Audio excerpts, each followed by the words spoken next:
Μία βραδιά αγάπης, αλληλεγγύης και ανθρωπιάς διοργανώνει την Δευτέρα ο ξενοδοχειακός όμιλος της Greek-Hotel.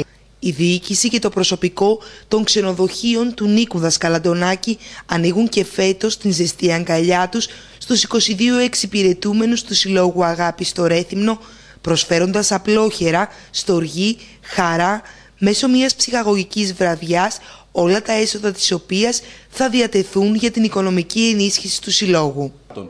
Η βραδιά αυτή, η βραδιά αγάπης, βραδιά αλληλεγγύης, γίνεται με την υποστήριξη όλων των ξενοδοχείων της Greek-Hotel στην Κρήτη και με την εθελοντική προσφορά όλου του προσωπικού. Αυτός ο σύλλογος είναι μια ανοιχτή αγκαλιά και αισθάνομαι την υποχρέωση με πολλή ευγνωμοσύνη να ευχαριστήσω όσους στέκονται δίπλα μας, όσους είναι μαζί μας σε αυτό το μεγάλο έργο που επιτελείται εδώ. Ευχαριστούμε πάρα πολύ και φέτο τον κύριο Δασκαλαντονάκη, ο οποίος για χρόνια τώρα έχει δώσει τη συγκατάθεσή του και γίνεται αυτή η βραδιά η ψυχαγωγική και πάρα πολύ με μεγάλη δίνει μεγάλη οικονομική στήριξη στο πρόγραμμα.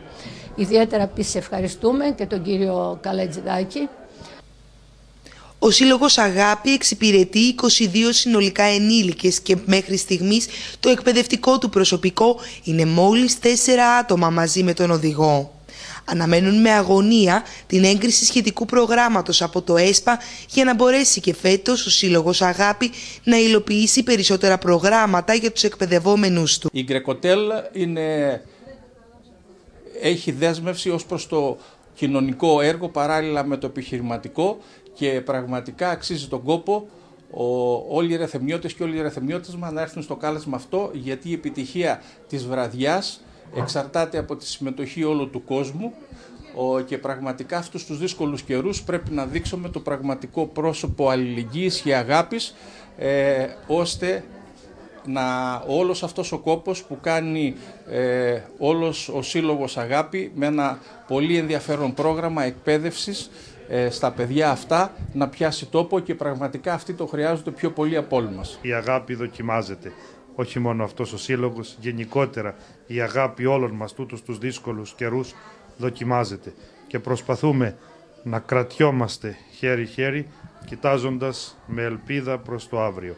Αυτό γίνεται και εδώ, αθόρυβα, απλά και ταπεινά και καλούμε όποιον θέλει και όποιον μπορεί να έρθει συνεργός μας σε αυτό το έργο, να έρθει εδώ να αγκαλιάσει τα παιδιά αυτού του συλλόγου, να αγκαλιάσει τα δικά μας παιδιά, να δώσει και να πάρει αγάπη. Εδώ γίνεται αυτό καθημερινά.